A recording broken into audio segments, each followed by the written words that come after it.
yen mapum na ngan ge habdo ngasi di mamang sida khil lere duga ngasi ain sa do sina yen mapum am lere sak ti yaudre ko sak yaud bi chabiru habni na atau beri sak chupan dre dun sak dun sarge yen je keno ne kg ani ga ngasai shom da kg ani gram sani muta bane ko do hang ngam brenge ngam ga chare ngam da to ge duga sida kalejane keno ne marin ge mi pam lere do di cha ba husla ge do di cha ba husla ge kai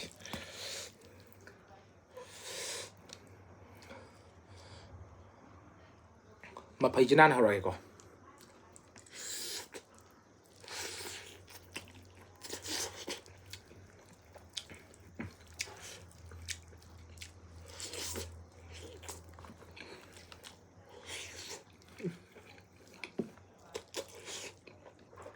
cái tàu em hao vậy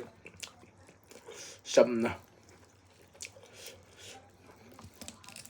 thấy đi hẹp dân thì thùng vậy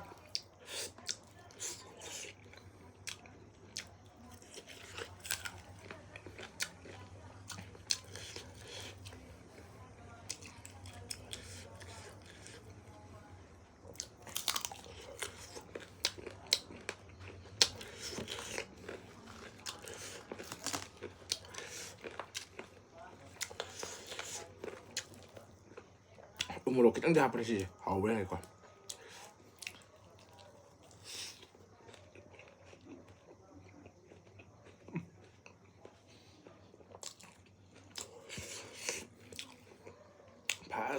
phá dân hao thùng kitang đi xem này sih thùng giá cái đó bắt phải go nằm để hấp dẫn nghiền khăn như vậy độ hấp dẫn rồi cái thùng mà thùng khách sắm đập xa rồi thùng kitang đi xem mày mất đi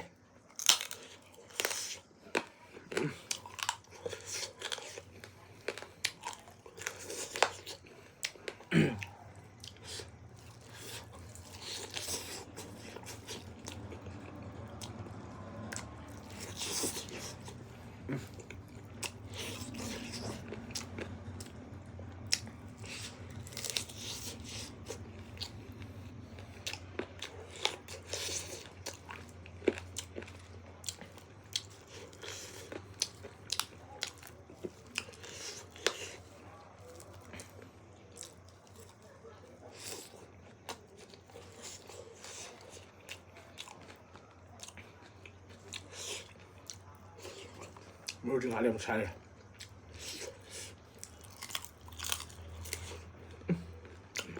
xoay trong tông cái mờ ngay cái sai kia cái bám dưới bám thì yen kram đi bám để có à tụi mày đó yen mà phun thủngกันที่มันนุ่งไปนะใครจะมุนพัดเท่าสิมุนพัดเท่านั้นดิมาชูกับไอ้ช่างเท่าสิมันนุ่งดะนะซ้ำมันก็เงาเร็วสิไม่แต่ปาลีsumai na masu beze sumai na masu beze si jam pa i pa me sai sam beze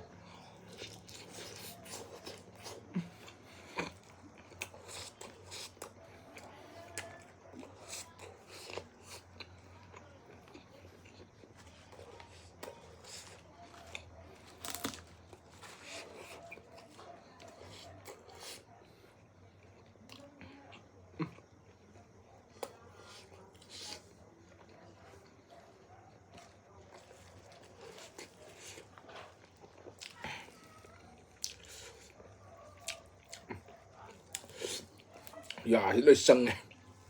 là sân mà thì sao vậy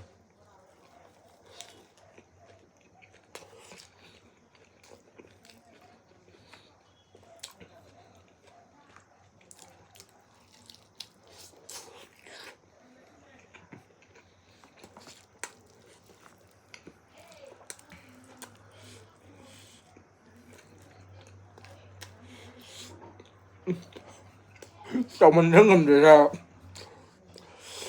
skin cái gì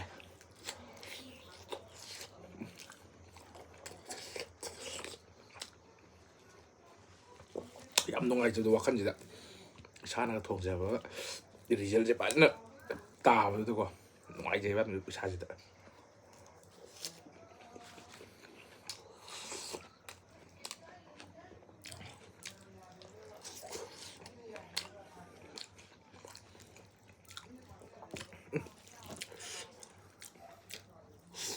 아하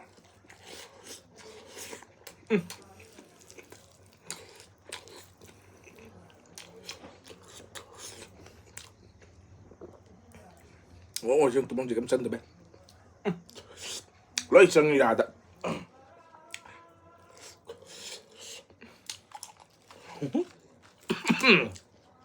mà phải mà hao sa sana tin ja hajale ji kaino asmani nga wa ka sale mai ma ya da lena sale ba sai ga droge sim dan cha ya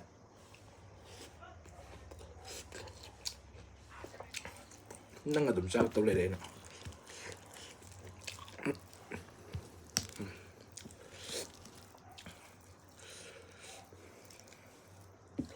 maru ga ji hai mai tang ma thau to ge si ma ba tung ga sa ra kan da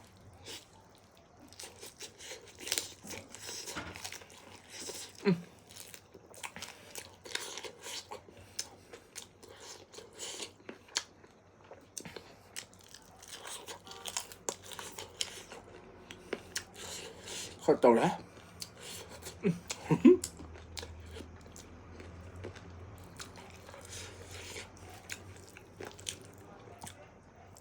chồng một lên phun gì ta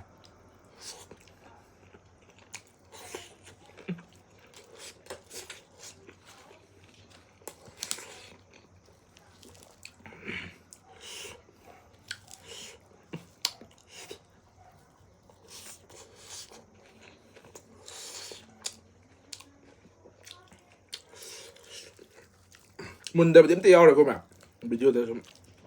mình đã bắt màn mà sắc cầm bây giờ một sự pung amen phụ là bắt chúng ta nằm quỵ nằm luồn là vậy đấy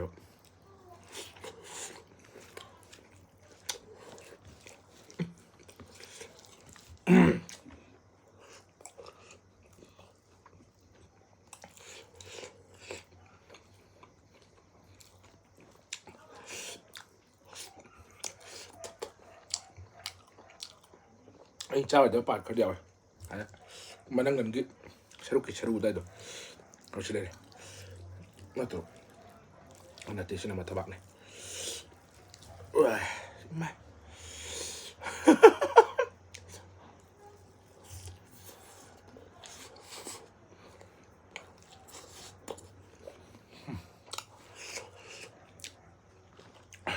có đang gì đấy hay đấy hydraulic pump ngum hap mateng to adi side ta keo de ya du khasang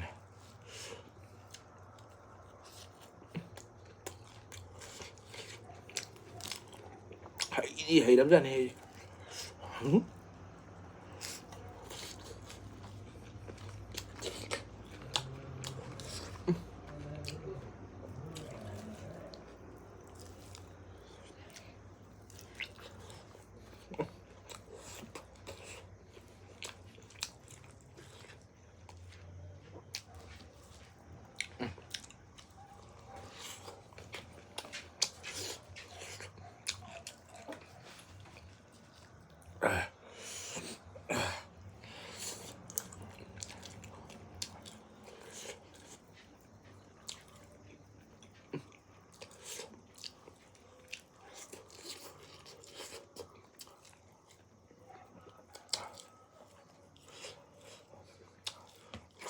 hậu đeo vào xin mà trông gì mình đi bám vào đây cái gì hậu đeo vậy giờ đã sống mấy tấn vậy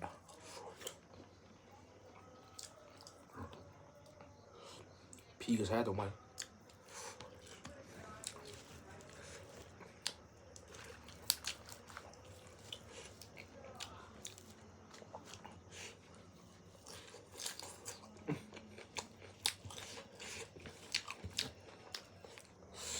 มาดูสิใช่cái tổ này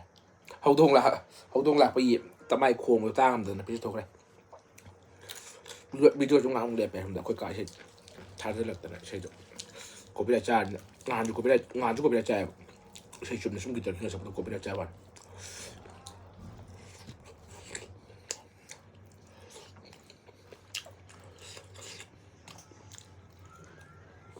xa xa ngay đến phẩm bông rồi đấy thầu mà sai cái thầu ấy quỳ được quỳ xe được quỳ cũng một làm việc tận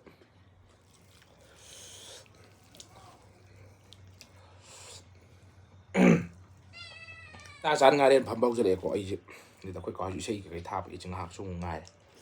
ꯃꯤ ꯃꯉꯥ ꯇꯔꯥꯃꯨꯛ ꯐꯝ ꯂꯩꯔꯦ ꯁꯤꯗ ꯇꯞꯄ ꯆꯥꯁꯤꯜꯂꯛꯀꯦ ꯇꯧꯔꯤ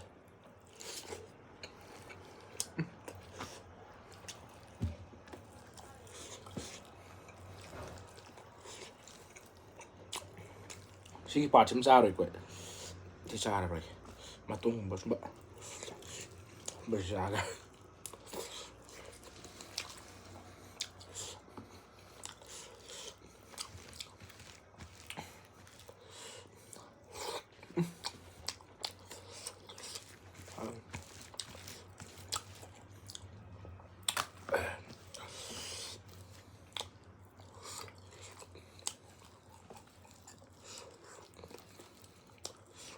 매우 짜게 또 그냥 맵고 그래. 시주 짜고 싶으면 건데도 하나 아마 그래도 새로 막 상상한 블레드 여러 블레드 잡다 여러가 뭐 싸우도 그저 하우도 그저 아시 이게 하우도 그저 아시 싸워. 누가 심망학 심리 짜게 있겠지.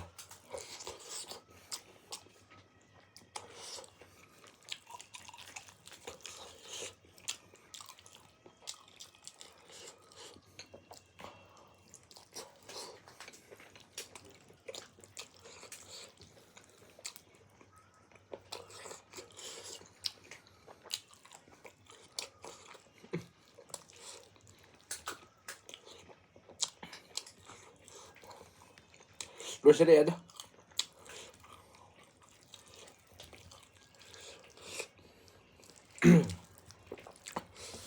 마사 여러 미니 마사 주 지금 마사 나간다 봐 마사주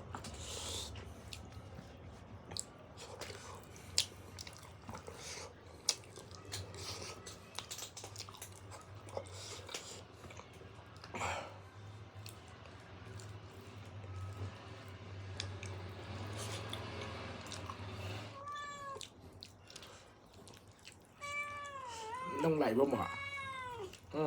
sẽ là cái mà cái tao này ai xí mà ninh lông gì sao cái xoay mà xa đây quá làm thì sao cái bụng chém lum xí này cái gì này cũng chả khai lại itu ga xí mà nông gì cái nào đó mà sai cái xoay mà nông gì xoay xa đây bạn mà tụi mình rồi xoay bắt họ tụi mình tụi mình học tiền tụi xí mà đủ cái gì xí đi theo mà cái gì anh em mục chỉ là cái gì mà đi mình hiểu là sao đấy phải đem làm tụi đi cái gì đi video mà tăng cái đó là xin chào cái